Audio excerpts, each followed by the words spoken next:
Hello, my YouTube friends. So, I was debating on what I wanted to do a video on today, but I think I would like to talk about PCOS, polycystic ovarian syndrome. So many cysts on your ovaries.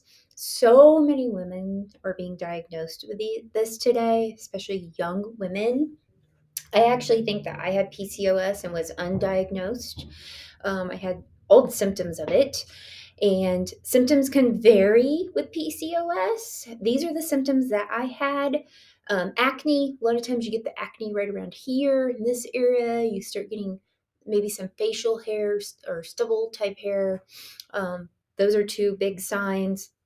Also, your monthly cycles, you definitely have issues with that. Some women don't ovulate well at all, and so they miss periods. But most women with PCOS, they're very estrogen dominant, and so their monthly cycles will be very heavy. They'll have a lot of clotting, headaches, PMS symptoms. They have a lot of trouble with their monthly cycles. It's very detrimental and hard to deal with each month. And that was also me. Even though I'm thin, I ate a lot of sugar. I ran a lot of marathons and hardcore, like half marathons and mountain races. And that combined with lots of sugar and simple carbs and poor diet, makes it really bad. So that can definitely cause you to have high estrogen, which I call toxic xenoestrogens. That also sets you up for risk for breast cancer because most breast cancers are all estrogen related. Your normal, healthy estrogen, we need it. That's normal. That's fine. We need estrogen. We're always trying to block estrogen, but what you want to block is the bad estrogens, which I call xenoestrogens, that can cause breast cancer or PCOS or other issues with women and their hormones, and men too. This can also affect men. Men can be estrogen dominant. But xenoestrogens come from very poor diet, lots of sugar and simple carbs, processed foods, fast food. Environmental toxins do play a role. Those we cannot escape. So we can only try to do the best we can with that, right? We also have cell phones today with lots of radiation. People are drinking out of cheapy throwaway plastic water bottles. That's an endocrine disruptor, disrupts the hormones. Heavy hitter right there. Chronic stress can also cause high estrogen. And then, like I said, a lot of these women, especially young, are developing PCOS. And then they're put on the birth control, and that just makes the problem worse. You may feel better for a time or think it's better, but it's only a band aid on the symptom and it does not solve the issue. In the end, it only makes it worse because all those birth controls, they will cause a lot of yeast overgrowth in your body. They deplete you from B vitamins, especially B6, and they make you become more estrogen dominant in a very unhealthy way. And I was also on birth control for many years before I really knew anything or what I was doing. But PCOS does not just happen because you get unlucky or you just can't help it. It's all lifestyle related.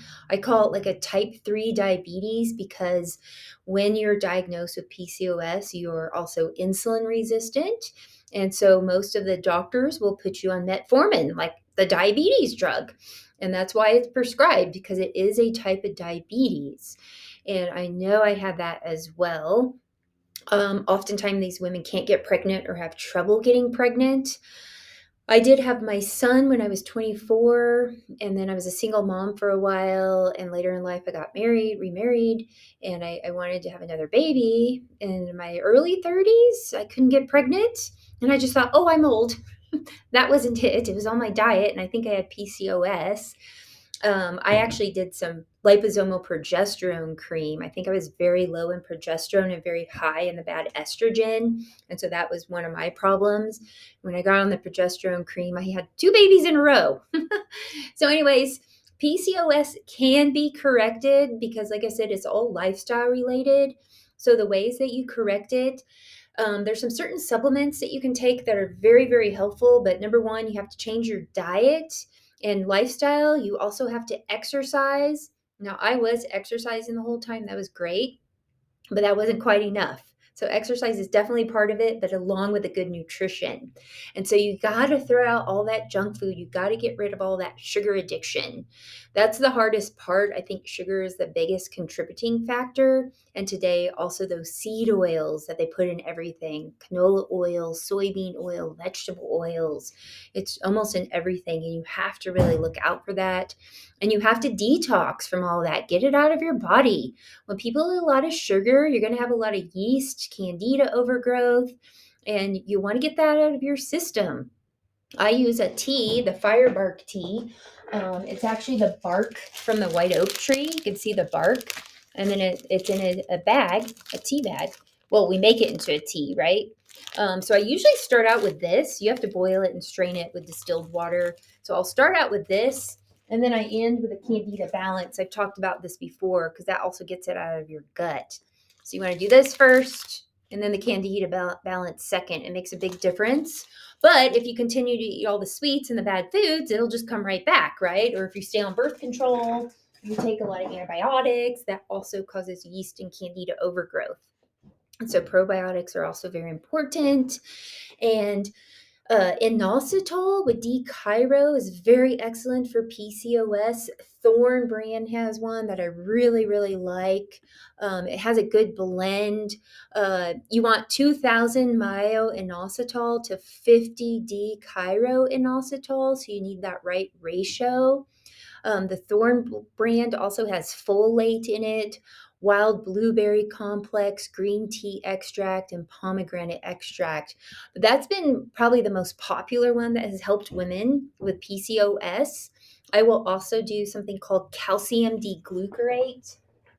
This one right here, that will pull out unhealthy toxic estrogens. It won't touch your good estrogen, but it will help remove the bad xenoestrogens from environment, toxins, pollutants, diet, poor diet. And it's found in small amounts in organic dark leafy greens and apples and oranges, but you just can't get enough today. You probably have to eat about a pound per day to get enough in the supplement form. And so that's why I like to use supplements, because it's a concentrated form of what you would get in your diet. And you want to make sure that your vitamin D3 is high, about 65 to 90. A lot of these women also have very low vitamin D. And so those are some things that I have found that worked really well. And like I said, you can turn this around. They also have glucose imbalance. So often I will use a GTF chromium, another heavy hitter, so you can get that glucose utilized properly. I use the Nature Way GTF chromium. So a lot of times you're not utilizing the glucose properly, and it's not moving into the red blood cells to be used for energy. So it's really helpful to also use the chromium for that glucose balance, and berberine. Berberine works similar to metformin, which is the diabetes medication, but berberine has been proven in studies that it works very well and similar to metformin, but berberine is a herb, not a synthetic chemical medication that has harmful side effects. Berberine doesn't work so well in low dose, though, which I found out you have to high dose it.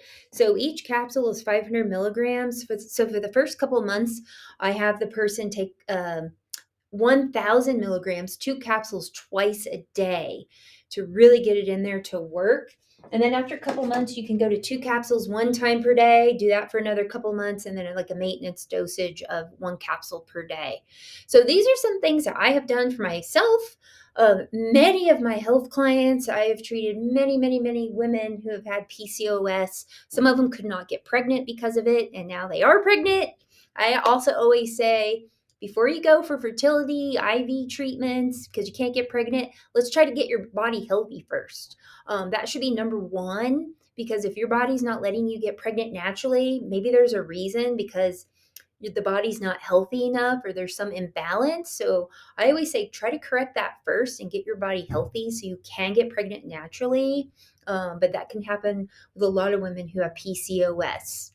So anyways, I hope that information helped you. I'll post some links below, and you can overcome PCOS and this type of insulin resistant and these cysts on your ovaries. You can overcome it naturally and holistically.